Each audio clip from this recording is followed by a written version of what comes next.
Hi, and welcome to another episode of Coffee with Mirko. I hope you're well and safe, and I look forward to another great chat with another amazing coffee professional.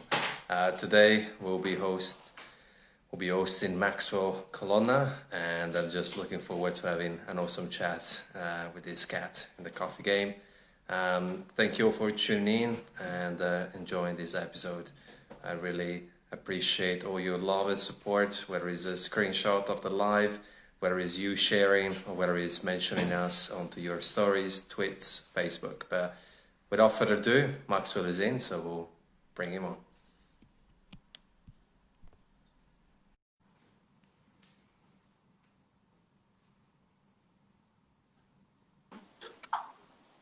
Morning. Good morning, good evening for us, but good morning to you.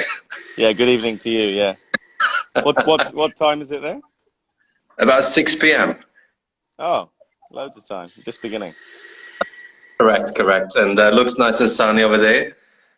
Yeah, Bath's amazing today. I apologize. Bath has lots of seagulls, so if it sounds like a beach. Nah, mate, it's the least problem. Thank you for tuning in and dedicating an hour of your precious time to share your story and all your knowledge and experience. So thank you for being here, man. Oh, it's my pleasure. Thanks for having me. So what's the format? Are these themed, or are you just catching up with people around the world? A bit of questions. We'll go through a few things, and then some people might ask questions themselves during the live, and like Vag now mentioning your nice mustache. So, Thanks, Veg. Thanks, Veg. Very kind. um, Do anything goes in lockdown. oh yeah. And speaking of which, first things first. How's you and your family and the Colonna family as far as the lockdown goes and the virus? Oh, we feel very lucky. We haven't been as impacted as other people have. The southwest of the UK is quite a nice place to be, relatively speaking, for a lockdown. We live in the middle of the countryside. The business, I think, was lucky because we had online, and we also launched Peak Water. So, Yeah. like everyone else, all of the wholesale coffee's sort of gone. But yeah, it's been good. It's been good. I think there's some positives, which is a strange thing to say about a lockdown, but or a strange event like this. But we definitely feel lucky and appreciative that we haven't been hit as bad as other people have. Yeah. Oh, I think it's not strange. I think it's beautiful. I think many people don't realize that once the health is in check, everything else, it's a blessing. Whether it's spending more time with the kids, with the family, with the dogs, uh, picking up a hobby, meditating, and all of that stuff. But, Yeah. but Maxwell, I mean, you're considered one of the pioneers in the coffee industry. But how did you start your coffee journey? I started in Melbourne, in Australia. Yeah. So yeah, I had no interest in coffee. I The first sort of real job, I guess, apart from sort of profession, I guess, was portraiture. So I used to paint and draw people, and but I actually preferred working in bars and restaurants. And I was doing that like a lot of artists to earn a bit of money on the side to do the artwork. And then I actually got quite busy with the artwork, and the art was my first experience of kind of entrepreneurship. Like, you had to sell your own work and network and meet people. Anyway, I got so busy I had to give up the bar jobs, and I really missed them. And I didn't enjoy sitting in a room painting all day, which I know is funny because some people love it and wish they could do it, but I just like people too much, and being involved in teams. And so I realized I didn't want to do that. And then I met my wife, Leslie, and we got married, went to India for 6 months. And I'd already done my work visa in New Zealand before working on vineyards. So I had an Australian work visa left, and we ended up in Melbourne in 20, end of 2007, yeah. And it was I got a job in the CBD in a place called Morgan's at 401, which is actually a polling station. So if you in Australian newspapers, if they've polled the general public, Morgan's probably did it. Uh-huh. And the customers just really cared about the coffee, which made me care about it. And I was like, oh, this is interesting. And the coffee wasn't very great, but you know, people still cared about how it was made and how it was presented. And then someone sent me up the road to Brother Bababoo Dan up on Little Burke Street, which at the time was part of the St. Ali family, started by Mark Dundon, who's obviously gone and now does Seven Seeds. But yeah, that was, I just went there and had this incredible coffee that was a Kenyan coffee. It was that I was interested in the process until I tasted that coffee, and then I was more interested in the flavor. And then I was like, "Ooh, how do these all come together?"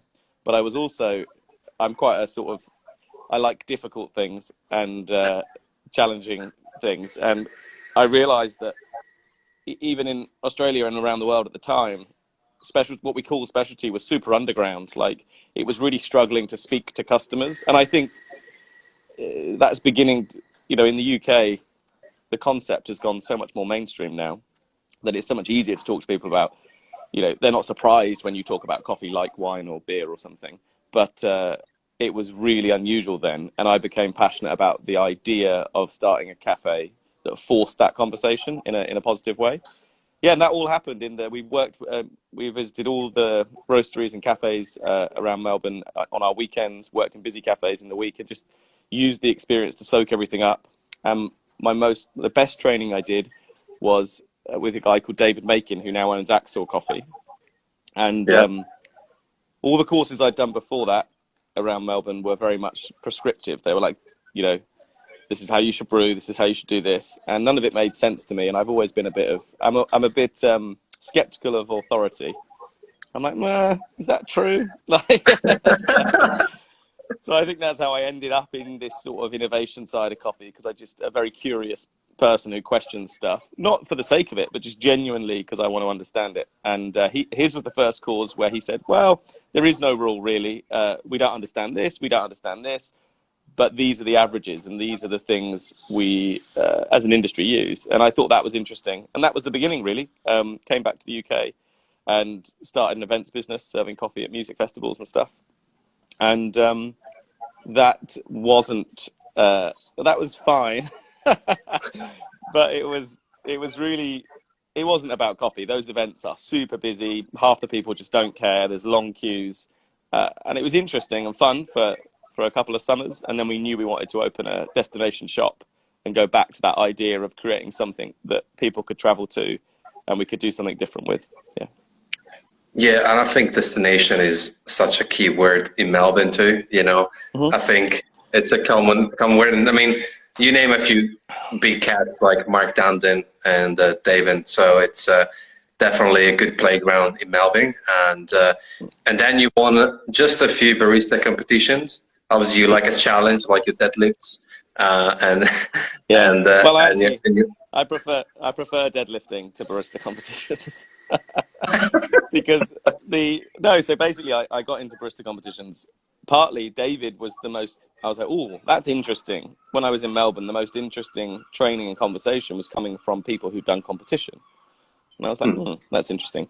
Back in the UK at the time, I was interested in, I went along to the London 2010 World Championships.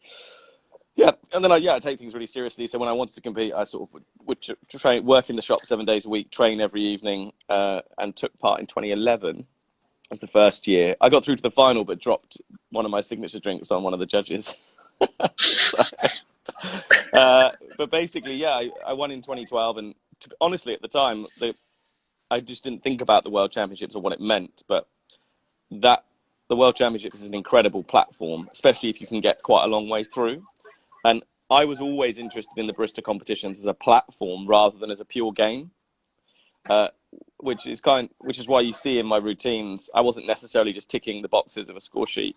I was like, how can I do something interesting and, you know, explore an interesting idea whilst also still getting the points, which I managed to do. But I also used to, you know, my routines for that reason used to divide judges. You know, some are like the water one in particular was such an interesting routine because what was the year that Colin Hummer from 3FE won? Well, he won lots of years. He never won world championships. I'm just answering a question in there. yeah. But my routines were like the water one. I think that was the best thing I could have done for what I like to do in coffee, which is being part of innovation and conversation and but it was a very, challenging routine for the judges, because they're like, one of them even said to me when they debriefed me, your routine, Max, was just too much about water and not enough about coffee. And I was like, that was the idea. It's supposed to be about water. But yeah, Well, so I was just going to say that, to wrap up competition, by the time I did 2015, I didn't feel I was getting enough back from that format anymore, based on the energy that went in. And yeah. I felt lucky that I'd done so well. And, I really believe that there's so many good, there's a huge amount of luck in barista comps. So I felt lucky I'd had the exposure and met the people and traveled around the world and become part of projects. And then, because of all the work I was doing, I feel like the first 6 years in coffee, I was doing barista comps and research and writing. And then the last sort of 5 years have been about, exploring the entrepreneurial side of some of those projects, mainly because that's the only way to bring them to life, right? You're like, oh, I'd love to see that kind of business. And the only way to do it is to go and do it yourself. Yeah. Yeah, I like that. And I'm sure we're going to go a little bit deeper on this. In fact, I mean, my next question was, then Colonna Coffee was born. I mean, what values and ideas were behind that?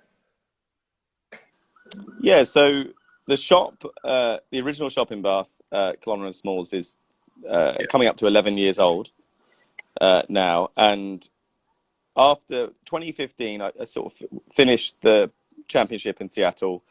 We had done a beer bar with some friends, which was coffee and beer. It was interesting. It wasn't the best working relationship. So I'm a big believer in, when you know something's not working, just get out. Chop it. So yeah, yeah, exactly. Shut it down, chop it. And I was also a bit frustrated. I was like, I really want to just taste these competition winning coffees, or not even just competition, but as many interesting coffees as possible. Most of what I've done in coffee is kind of quite selfish. I'm like, what would I want? And then there's a company not doing, and I'm like, well, I guess I'll just go and start a company and do that, because I always believe there's enough customers who would want the same thing. But I noticed, and I'm good friends with lots of the roasteries, and we used those roasters as a multi-roaster cafe for 5 years, 6 years. But I noticed that the bulk of that industry is about going into cafes or wholesale businesses, and there's a real price problem, because it's hard to make money from a cafe, hard to make money from a restaurant. And even if the person in charge or the barista or the buyer is passionate, they're like, oh yeah, the coffee's amazing. And then you get down to the conversation about the commercials, and basically it's a real squeeze. And I was like, although cafes are like the home of third wave coffee and baristas and the whole movement, it's actually not a great place to sell more interesting coffees at a higher price, right? You've got customers who are like, they're coming in, and if your cafe isn't designed to engage them, they have this fast food experience. They're like, I just want a flat white, or at this price, and I want it quick, and I'm here with a friend, or I'm reading a paper.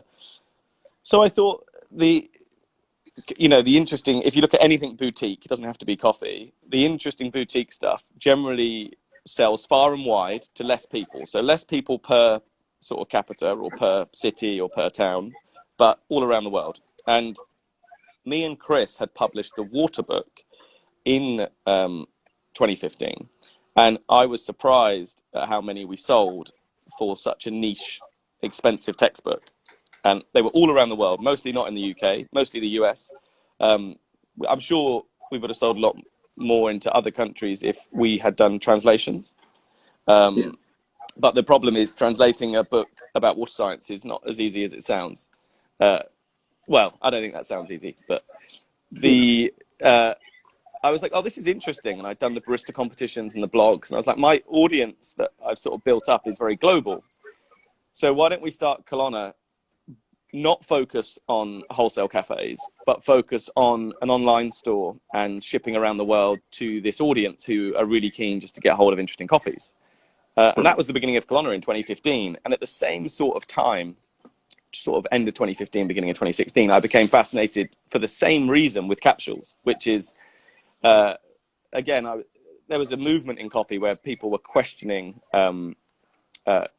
the way things are done, right? So if you go back 10 years ago, it was like, oh, good coffee is X, Y, Z. It's made this way. It looks that way. And I think a lot of the movement of the last 10 years, especially barista comps, are going, really? Does the crema that looks the nicest or the shot that looks the nicest really taste the best? How good is a pour over compared to a batch brew? And all these questions, culminating probably in the automated questions and things like that. So what interested me was the fact that the system that Nespresso had created did a lot of what specialty said it wanted to do. Like, we want to make coffee accessible. We want to create a premium drinking experience. So I think Nespresso have the best premium brand. And ironically, they appeal to, if you profiled a customer and said, okay, this is a customer who has high disposable income, likes, wants a luxury quality coffee experience, Nespresso speaks to them, right? But also the experience was fascinating to me, because I was like, this is so interesting that getting rid of brewing makes people taste more coffee.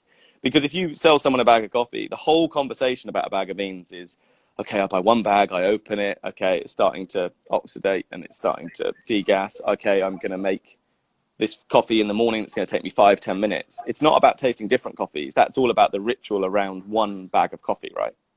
Yeah. So you give someone an Nespresso machine and they just do it without telling. You don't have to tell them. They just put a capsule in and they go, oh, that one tastes like this. Then they try another one. It's like a chocolate box experience. So I actually think that system encourages people to taste coffee more. Anyway, that's the reason I wanted to do it. I also like the shelf life, the fact that you could put a great coffee in there and it would taste great for a year. Just so many of the things we care about, I thought it did.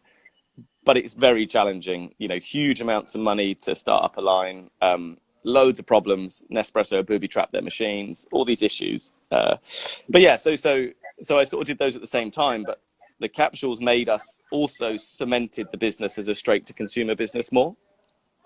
Because, of course, that's what that product is. It's for people's homes. The odd bar will use it. Cocktail bartenders like them because small on the bar, interesting coffees they can put in a cocktail, but generally it's for home. And that's really the values behind Colonna. And then now, before this lockdown hit, we were actually doing a lot more wholesale, but more because we built this reputation for innovation and quality, and then you start to get that coming to you. Then this has hit and wholesale's just gone.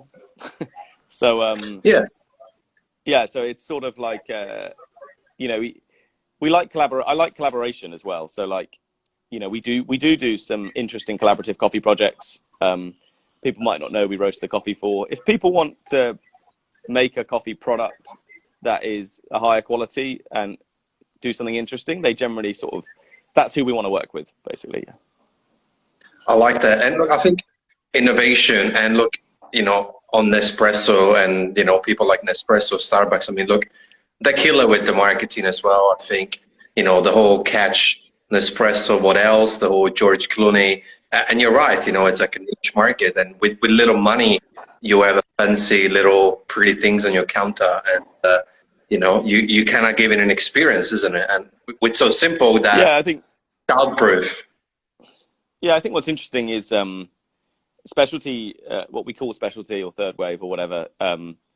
Actually, there's quite a few different types of customers who are drawn to it. I mean, I've always noticed this about coffee from the beginning. There's your super geeks, your sort of like technical people. Some of the forums, those people, I swear, they don't really they're not that interested in drinking coffee. They're just fascinated in, the extraction of espresso and pressure and all of that. And it's just the result out the other side for them. It's not a flavor result. It's an experience. It's like tinkering with a car or something. Then you've got all your indies, people who want to support independent and artisan and craft. And that's not necessarily the same as premium at all. So it's really interesting with coffee. It's sort of appealing to these different groups. But I think Nespresso did premium better. I think Third Wave did indie and craft well. Does that make sense? Yeah, it makes sense. And look, I think specialty also has created a barrier between themselves and people. I think for many years we put our eyes and thoughts and focus on the cup, on the jug, on the latte art, and we kind of looked, I don't want to say arrogant, but there was a barrier where, some consumers, they maybe wanted to interact and start the conversation and maybe go from the, triple lattes all the way down to maybe try black coffee. But that conversation was shut down by the lack of connection with people. So I think that despite being delicious, coffee would not be possible without people from origin to roasters, from the cafe to the hand of the guy who buys that flat white with 2 sugars. I think we've forgotten about that. Could be people a new trend for specialty coffee, connecting even after lockdown, you know what I'm saying. Well, I think it's really interesting because I would say, when you're in an industry and you learn a lot, you forget what it was like to not know so much about that topic, right? We all do this. It could be a board game or a sport or anything, but coffee particularly. So what we think, it's very hard to put yourself in the shoes of the person who doesn't know anything. But what's fascinating about lockdown is, in the UK at least, I mean, I don't know what it's the same in Australia, but overnight, suddenly, people have been drinking all these great coffees in cafes, and these people were not making or had any interest in learning about it themselves. I go to that cafe, they do a great job, great. Suddenly the cafe's gone, and the uptake in people wanting to educate themselves and go, okay, well, what do I need to do to make good coffee at home? And, all of the brewing equipment sold out. It's a bit like the sourdough boom. And we've seen it, like, for years, everyone's like, oh, people don't want to learn too much about coffee. They just want to drink a nice coffee, et cetera, et cetera. And then suddenly the pandemic hits, and suddenly that changes. People do want to learn about coffee right now. So it's kind of, I think the two are coming together and meeting. And that's sort of a nice side effect of the pandemic is coffee is something people can learn about quite easily. They can make, it's much easier to make a nice coffee at home than it is to make a sourdough loaf. Oh, without any doubt. And speaking of that, I think, which goes hand in hand with my next question, is the way coffee is seen is very different as far as career and entrepreneurial goes. Do you have any special words for people out there who are chasing their passion for coffee, but they're stuck in what's considered a good job by society or by mom and dad, saying, well, you gotta be a financial advisor, you gotta be a dentist, a doctor, but they might not really enjoying it, they might be even hating it, and they really like coffee. What's your take on that? Because coffee, it's not just about being a barista, a roaster. There is so many things. You can be a blogger, a writer, an author, a photographer, a scientist, a YouTuber. Yeah. The list goes on. How do you see coffee? What would you say to people? Well, I mean, I've everything about my career, if you call it a career, is not doing what anyone tells me to do, including my parents. So, I mean, I'm a pretty sort of, I think I'm a big believer in do what you want to do, explore your passion, don't waste years doing something you don't want to do. And I think it's easier said than done. I mean, everyone's in different situations, but on the flip side of that, then if you do want to do coffee and you do want to go, okay, I'm going to go and, just get stuck in, it doesn't have a formal career path. So it can feel, sort of overwhelming and sort of high risk, and well, how am I going to get anywhere and what am I going to do? But also the coffee industry, because it doesn't have that, is extremely receptive to people coming into that community. And it's basically, and I think coffee is an apprenticeship-based industry. It's all about experiencing and learning. And if you want to do that, if you want to get better every day and you want to learn more, like, you will be able to do loads of things in coffee. But you also have to be willing to go outside of your comfort zones. Like, if you do anything entrepreneurial or anything that isn't formally pre-aligned, you have to go out, you have to learn things, do things maybe you don't find fun, because they need doing. So I think, I would say, like, I'm all for jumping into coffee 2 feet first, and coffee as an industry will have lots of opportunity for you, but you have to also work really hard, be open-minded. It's not just because you're passionate about coffee doesn't mean you're going to be given a career. Does that make sense? 100%. And speaking of career, and I also think that what you say is so on point for so many other industries. You know, I think people, we are more and more impatient because everything is fast, right? Yeah. We can download an app within 30 seconds. We can, you know, fly to the other side of the world within hours. Therefore, people want it right here, right now. But you got to start from washing dishes, really. Yeah. You literally got to start from washing dishes. Well, and for me, it's sort of it's whatever for me, a lot of mine's been project based, right? So if I work in a cafe in Melbourne, I'm like, okay, what does the cafe need to be a great cafe? And that isn't just great coffee. Yeah, it's washing dishes, it's clearing tables, it's customer engagement. And you know, people sort of say to me, "Oh, what does my day to day look like in the businesses I'm in?" And I'm just like, well, "It's whatever it needs to be. It's Yeah. whatever." And I feel like a lot of what I've done, either in the projects I'm involved in, is just trying to figure out what are the things you can really focus on to move something forward, right? Yeah. So 100%. it's the same with research. So much of coffee sort of science or statistics, a lot of what I've done is just look at it all and try to cut through the noise and say, okay, well, where's that data actually coming from, and what is actually important? What's really going to make a coffee taste better? So, yeah, I think the career-wise one is interesting though, because I do think there's two types of careers in coffee businesses, and I think coffee people cannot expect to get the commercial side.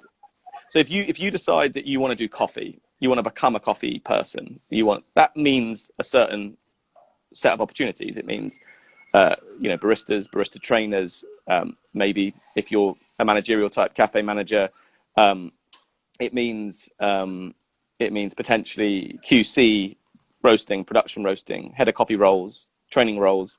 Then when you sort of flip into a business can't run just on those roles. It needs, you know, content, marketing, finance. One thing I would say is, you know, if you look at those jobs on the coffee side and you don't think you want to do all those, and at some point you want to skip across to the other, you can't just skip across. Like the business is going to hire someone who's spent 10 years becoming great at finance, not someone who's done coffee for 10 years and suddenly is like, oh, I think I'd like a higher salary. Can I move across into that role? So I think I'm just saying it's my experience. I've noticed that I think a lot of, because coffee's entrepreneurial, it's like, you know, you get a lot of people who do a lot in coffee, but also run their own business. That's fine. And I think that's a big part of career development in coffee is people say, what's the career development? I'm like, well, I think for a lot of people, it's owning their own business. You know, coffee is drawn to that, right? But also those other roles, I think as coffee evolves and specialty stops being so niche, these businesses become, you know, more serious businesses. And those roles in that business are, you should be, I would be saying to someone, you shouldn't just promote the coffee person because they love coffee. You should get someone who's amazing at operations to do the operations of that roastery, et cetera, et cetera. So I think it's about realizing that as well. Like if you do want to do coffee roles, great. But if you don't, then actually you might want to step out of coffee for a bit, go and learn about operations or something somewhere else, and then come back in. Absolutely. And look, I think also finding what you truly love in the sense of if you love people, then perhaps being stuck 10 hours behind a roaster is not going to be ideal for you. You know, versus 100%. if you're very introverted, then on the flip side, you would enjoy being stuck in a lab doing Q and doing control, quality, and all of that. So I think also finding your strengths as an individual is important. Yeah, I think you're so right. And I've always been, it's always frustrated me how people think, you know, hospitality is a basic job, right? Like, I still believe it's harder to be amazing on a shop floor than it is to production roast. 100%. It's way harder, right? So I think a lot of people assume, okay, I'll do the barista job and then I'll go to the roastery job. And you're like, hang on a minute, to do the barista job well is really hard. And actually, you know, being amazing in that cafe, I don't think it's a career progression to go in production roast. I think it's a sidestep if you'd rather production roast. But I also agree with you, and we have that. People work in the cafe and then want to work at the roastery. And what I say to them is, are you sure you want to work at the roastery? Because it's basically a production factory, right? Yeah. Like, of course, I'm passionate about it and we want to roast great coffee. But like you say, it is a repetitive production role. There's hardly any people. You know, you need to be very methodical. So, yeah, I totally agree. But that's about self-awareness, right? So it's about knowing 100%. So you're like, who am I? What do I enjoy? And what does the role need? And then doing the two. Yeah. This is Sorry, it's my no. dogs have come to say hello. Luca, come in. Oh, that's that's what I love about live streams, and that hits my jam. That this is so much my jam. I'm such a big fan of this concept of self awareness. I mean, when I used to work for Toby's Estate Coffee Roasters, I was on the ground because that's what my strengths were. And I remember when I would, did some work up in Sydney with a roastery, and once I was stuck in this, little 5 kilo roast for filter coffee, and I was one of the boys, and he started talking me through it, and I was like, okay, so what do we do now? And he said, we wait, and I was like, oh, wow, there's 8 more hours to go. Yeah, man, it is tough work. And I think it reminds me of when I used to work on the vineyards in New Zealand, right? Like, it sounds romantic. Oh, so hard that work. Like, pruning vines all day long is so hard. But I agree with you. I'm a people person. So even the science stuff I do is not, I do it to collaborate. It's the ideas, it's the discussion, the figuring problems out, rather than just the pure data collection. Yeah. And we are in the people business, so I think we often forget that, it's hospitality, and without people, there's no shop. Speaking of which, we kind of reached the already half-hour mark, and I'll ask the out-of-the-box question. Max, if you could, who would you like to have dinner with? Anyone. Doesn't have to be coffee. I'm bad at these. Choose a best question. Choose a favorite thing. No, I just want to have that. You look at my coffee career, I refuse to do one thing, right? It's like, I find lots of stuff interesting. And this is what happens with investors. They're like, can't you just focus on one thing? I'm like, nope, definitely not. So, lots of different people. I mean, I'm drawn to sports and the competitive world. I recently thoroughly enjoyed the Michael Jordan documentary. I'd love to have dinner with Michael Jordan. I thought that was amazing, that whole story. Yeah. And I'm into quite a lot of different sports, but then also, that sort of I'm a big into startups. Like, so when I realized that to create ideas that, to make them real, you have to really learn how to make them a business. I became quite, obviously those Silicon Valley stories are super exciting, right? So I know he's a bit nuts, but he's also a genius. I would like to have dinner with Elon Musk. I'm actually very lucky. I'm very lucky to have, through a few different people, I've met some amazing. I went out to San Francisco and I met the founders of Eventbrite, Julia and Kevin, and I stayed with them, and I actually got to meet some incredible people. I met the guy Bing, who basically started the gaming movement, computer games. Wow. There's a documentary about him, and he said back then, people said to him, "Oh, don't be ridiculous," and he said, honestly, gaming is going to be bigger than movies, and everyone wrote him off, and now it is, right? But now it is. And I also managed to I was very lucky in London to have dinner with Reid Hoffman, who started LinkedIn. And he had just been to visit the Pope in the Vatican. And I sort of said, "Oh, what were you doing there?" And he said, "Oh, the Pope invited me to the Vatican to give them, to educate them on the impact of artificial intelligence on modern society." How amazing is that, right? And then he went to the Bilderberg meeting. Have you heard of the Bilderberg meeting? No. It's basically in lots of conspiracy theory books. It's this meeting every year that's been happening since 1947, where a lot of the world's most powerful people get together. Okay. Anyway, my point being is, I feel like I'm very lucky that through coffee, I've managed to have dinner with so many amazing people. I feel very great. I've met from all walks of life, whether it's, all different amazing professions and industries. So I feel very lucky that I've met a lot of amazing people, and I also hope I meet a lot more. And I don't know who they are right now, but coffee for me is, that's what's been amazing about it. I've been able to connect. I started a podcast a while ago because I was just meeting so many interesting people who were not in coffee, but the way we approach coffee, like, it's this complicated thing that you have to be passionate about and commit to. that's the same mindset that other people have in other fields, right? Yeah. So, you know, I was doing like meeting musicians, authors, scientists, all sorts. And I stopped doing it because it's a lot of work to do a podcast.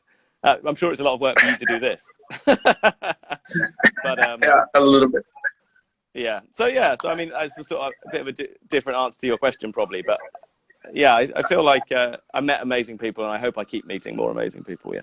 I think there is no such a. I don't think there's anything better than sharing a cup of coffee with someone or dinner. I think that's really what coffee is about, bringing people together. So yeah, I think that's a beautiful answer. Last Dance was actually recommended to me by Rubens Gardelli. So he was like, "You gotta watch it." I'm like, "Okay, I'll watch it." A great documentary. Yeah, it's the commitment thing. You know, he's fully committed to it. What do all these people say to you when you introduce yourself? Oh, that's a good question. Vaj's question. I don't introduce myself as a coffee professional. They tend to meet me, Vaj, because of the projects and the innovation, and all these same people are the same. They're curious. They, you know, a lot of what I've done in coffee is storytell. So when I got into coffee and people said to me, "Oh," and also just quickly to answer Vaj's question, that a lot of these people also don't go down the formal route. They also take risks and do their own thing. So they get it. They, you know, I think if you met someone in like a very formal, traditional career path and said you're a coffee professional, they would be like, what does that mean? But I think in these sort of entrepreneurial worlds, you know, people get it. They're like, oh, okay, cool. So, you know, of course coffee's interesting. Everything's interesting, you know, chairs are interesting. You know, there's so much interest, you know, and then it's what you do with it, right? But back to the storytelling thing, I think for me, when I got into coffee and people said it was, you know, these things are too complex, that a lot of what I try to do is go, I don't think, yes, coffee's complex, but I don't think it's complicated. I think when you break it down, you know, everyone can engage and understand with each bit. And a lot of the time it's just a language, that problem. That's what I learned about science. I was like, you know, all these words that you don't know, but they're just a word that someone put on top of something. And if you come to the party late and someone uses all these words, not just science, but anything, you know, like, you know, business acronyms or coffee's like this, all these words that people are like, oh, I'm confused. So, well, actually, if you know, you can understand the word, you're just not used to it. It's just not familiar. So I think coffee's full of stories, and everyone relates to stories, whatever profession they're in, basically. Yeah. Yeah, and look, as humans, we are all about storytelling, you know, whether it's back 2,000 years ago next to a fire camp, you know, where it was, you know, talking about stars and planets. Like, it's all about stories. And, you know, there's an application to a brand to it, you know, it's like every brand, the most successful brands are the ones who are least transactional and more focused on the story and why they're doing what they're doing, rather than buy these $9.99, 20% off, free delivery. You know, there's an application to those promotions, but that transactionality ruins the story to tell who you are, why you do it. And speaking of which, I mean, coffee is a popular drink, and yet many forget that one of the main ingredients is water. Until you came up with Peak. Well, what pushed you? What pushed you and made develop the product and the passion around it? So I think this is interesting, right? Like, so much of coffee is about, a bit like Formula One, like the extra second on the track. Like, we want to make, and I get it. I'm obsessed with that too. Like, how could I make that even more perfect, or, you know, how can I make it just that bit better, right? But then when you step back and you go, okay, coffee's a pyramid and we're up the top. How do we get more of the bottom to the top? That's the impact, right? Like, and what happened with the water project was, me and Chris were involved with a large water company trying to make the ultimate barista system to go under the counter in a cafe, right? And you could adjust the magnesium, calcium, etc. And it was cool, but it was expensive, big, and quite rightly, they sort of said, I don't think we can sell many of these and it's not worth doing. So I was like, okay. So that sort of went to one side. But whilst I was doing it, I was interested that we were trying to make systems that were already pretty good even better. You know, cafes already produce much better coffee than most people's homes. And 100%. that's what interested me. I was like, oh, this is interesting.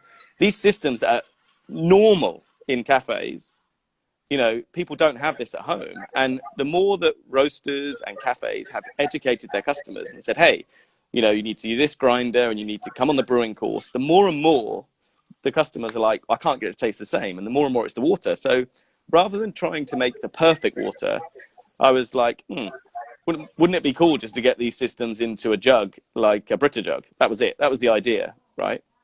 And that was that was like 3 years ago. And I actually went to other water companies, who I won't name, and said, I've got this idea. Because the thing is, like, a lot of people give me a hard time about Peak. They're like, oh, you have no experience in manufacturing. Of course it was delayed. Of course it took you too long. I was like, I know. I made it because I went to other people. Sorry. And they said no, right? You're right. So I said, I'll make it myself then, because I believed the idea was so good. And I wanted to see it come to life. And then you just begin that journey and you're like, okay, well, now I'm making it. So I've got to figure out how to make it, figure out how to solve it. Yeah, and it's been an amazing journey. It looks simple, but injection molding is really, really tough. Like, it's given me a newfound respect for every product that I've ever seen in a shop. Like, there was a team, there was huge amounts of resource, there was loads of problems, even to make something really simple. And so it's been a big learning experience. But I also like that, right? Like, if you chuck yourself in at the deep end, you force yourself to learn about it as well. And now I'm, you know, again, you build that experience. So now I could do another injection molded product a lot easier and a lot more quickly. But anyway, that's injection molding. So I was forced to become interested in plastics because that was the only way to get it to work, right? But really, it's just a simple idea. How do we put a bypass system into a filter jug? And I think the two innovations there, a bit like the capsules, there's the technical innovation, and then there's the consumer innovation, which is going, I think there's customers who are I think, you know, Brita or BWT, they can all make this. If they wanted to make it, they could make it, right? But it's because they don't see the audience. They don't understand that there is a need and a demand, right? And I feel like so much of what I've done is, yes, I'm doing technical innovations, but really the innovations is going, oh, I think there's this value over here. This could help a lot of people. Or there's a lot of people who want this.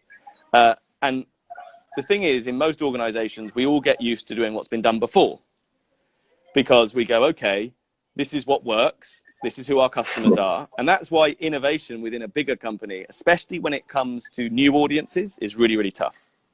So, yeah. Yeah, and I mean, the perfect example are pizza shops, you know. Oh, that works. They're selling pizzas. Let's go. There's millions of coffee shops, pizza shops out there. So you're right, you know, it's about the innovation. Now, well, speaking of brewing coffee, I think that, yes, you're right in terms of you saw a demand and you went for it. And you're right, Brita could have made it. And instead you went in going, you know what, I'm going to do it. F it. Yeah.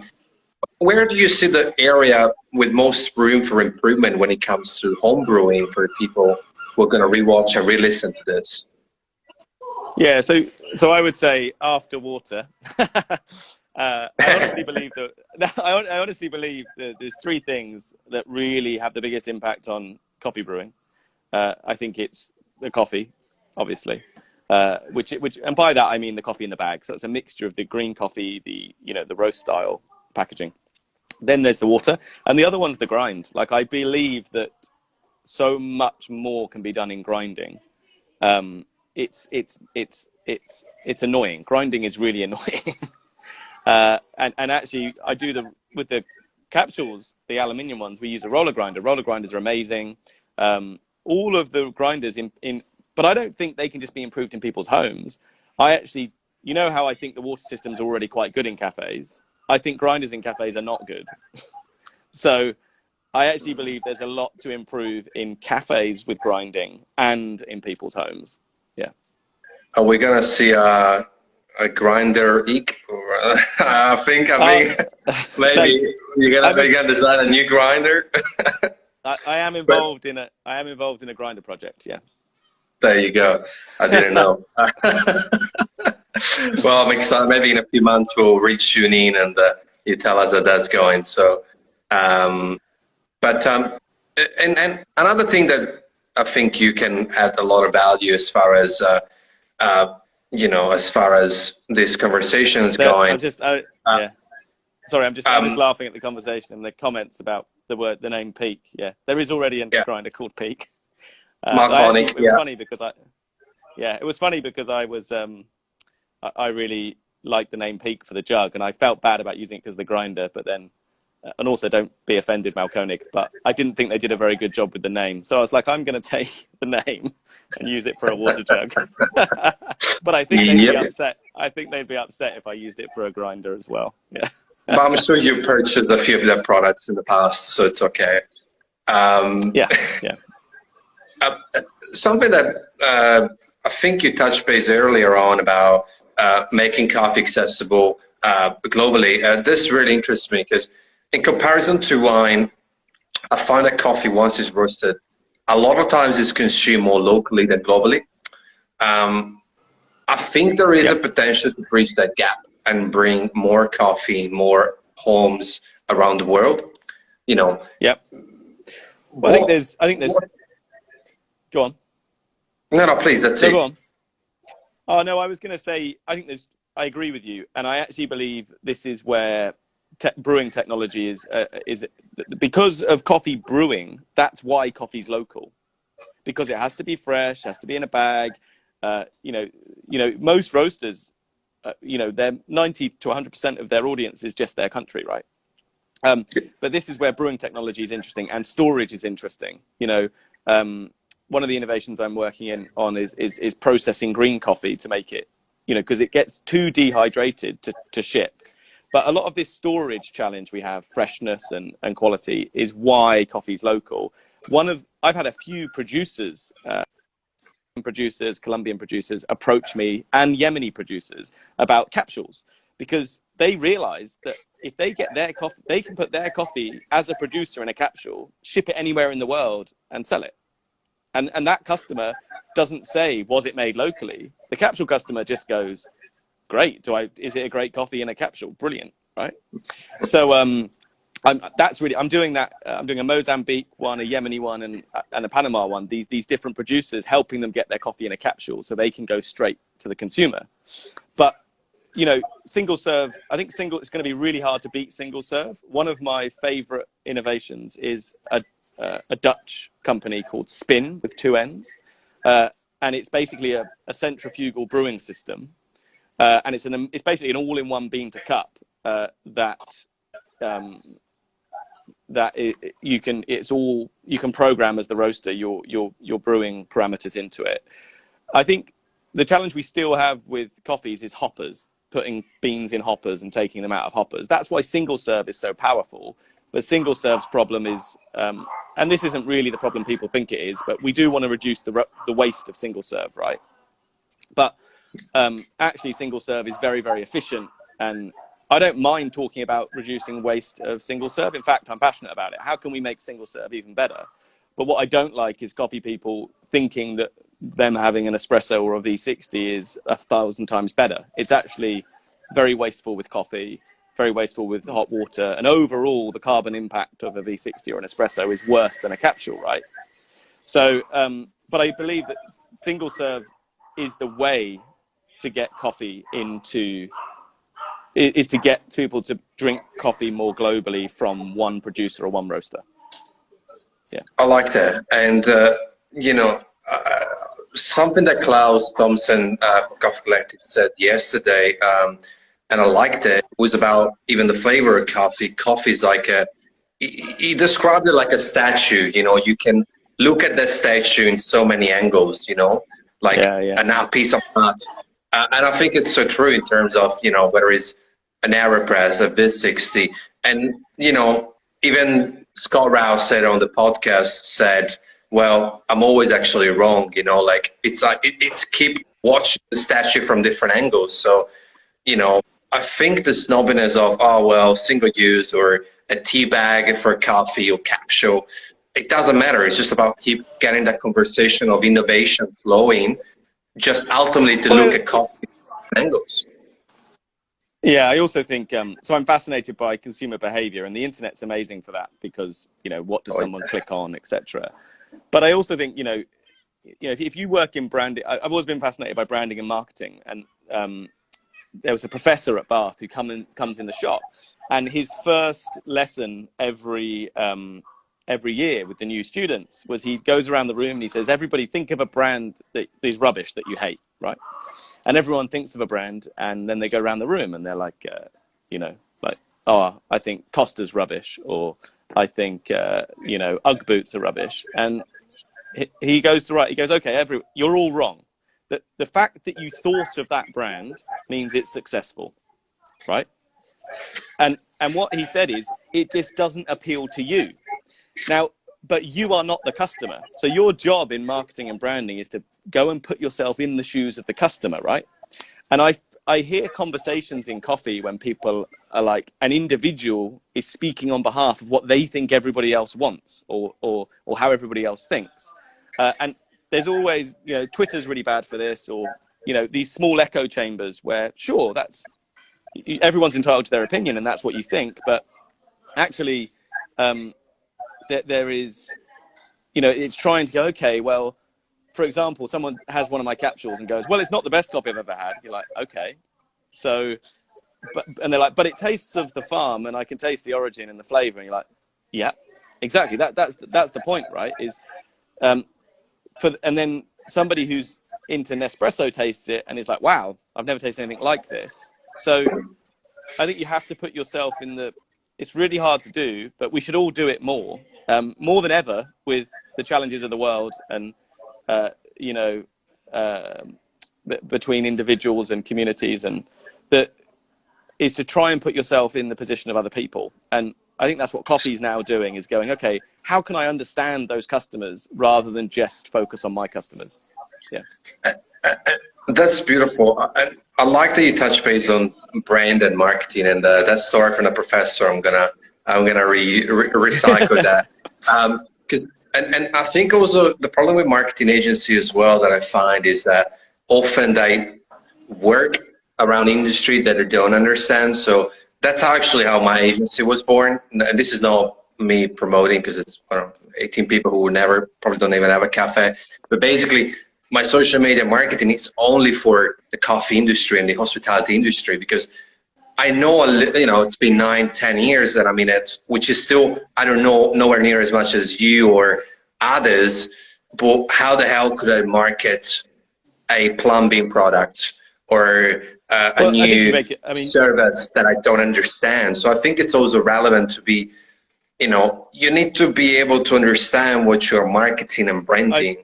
Yeah, I totally agree. I actually think that that's one of the major issues with coffee. And I've seen a lot of people, very clever people in other industries, where they've picked things up quick.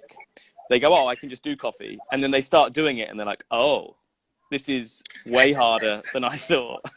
From a business point of view as well, like, coffee consumers are really sensitive to authenticity. If they think that you've just come up with a new business and you're going to flog a load of coffee, like, that doesn't resonate with coffee people. I think coffees are awesome in that some people, I used to give an anti-argument to the automation debate. So I used to argue why I don't think you'll see robots making coffee, right?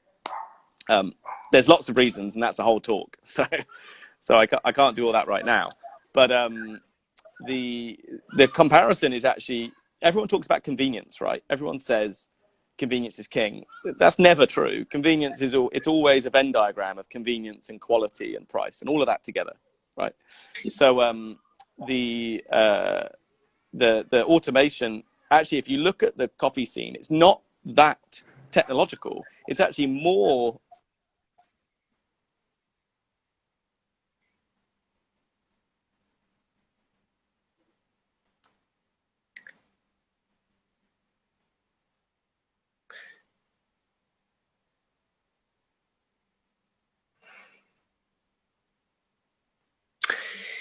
Well, I'm not sure what's happening here. Maybe he's receiving a phone call, or maybe it's my internet dropping.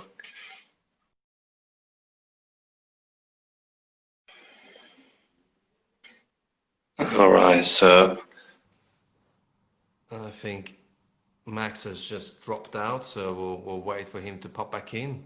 We actually left only 4 minutes of the live stream, but so far it's been an amazing conversation, and I hope he pops back in. Let's have a look. Okay. Yeah, for people who are still here, yeah, he just left the chat. I think he must have his connection must have dropped or something, and that's okay. The problem is that in 3 minutes the live will be over, but it's okay. Os Consult, Mag, Tanti, Rab, and all the ones still here. Hope you're enjoying. Drum X Roaster, thanks for the comment. Great conversation.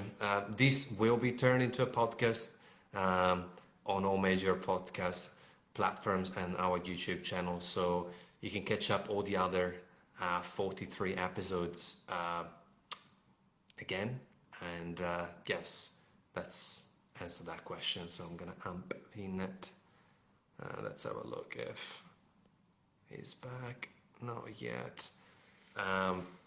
Yeah, so far it's been an interesting conversation. I really would like to have another hour with Max down the track to talk more about other things that he brought on as a topic. And yeah, so hope you guys enjoyed.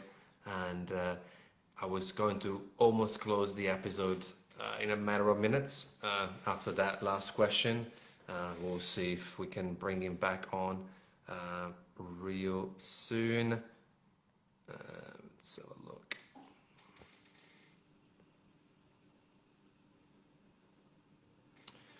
Instagram has been playing up a little bit the last couple of live streams, but that's okay. Kapihan, love your live streams, really great.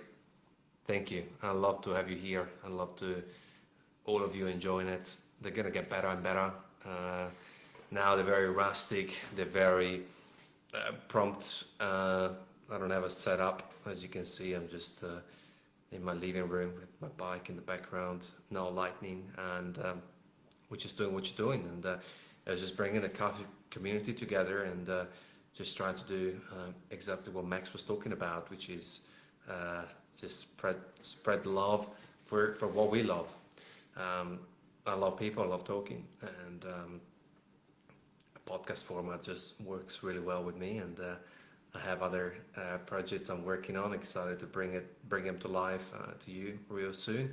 And it is what it is. But all right, let's have a look. Thanks for your efforts. You're doing great. Oh, thank you, Phil. That's really appreciated. And sorry if I didn't ask that question. I could answer it to you. It is available on Amazon. I checked just earlier, so you can find his book there. Veg, before this ends, is 30 seconds. Who would I love to have dinner with? That's an easy answer. It's Big G. Gary Vaynerchuk, that's definitely someone I would love to have dinner with, just because how quick he is, and across dinner he would be able to answer so many questions and open up so many interesting conversation. Yeah, Chef Dan, Big Dog, good to see you. You just missed the tail end of an amazing interview with Max, and we'll definitely gotta rewatch this. It was a big episode as usual. Hope you're well. We gotta still catch up for that coffee. And yeah, surprisingly, Instagram hasn't given me the 30 seconds countdown yet, so I believe we'll do it soon.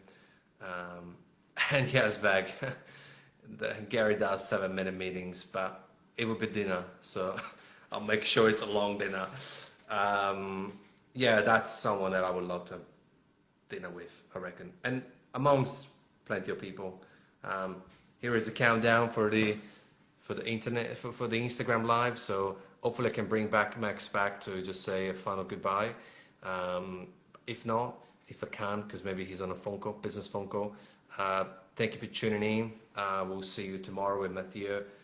Stay safe out there, keep warm, keep drinking coffee, and if you like this, just share them with the people that you love. Thank you.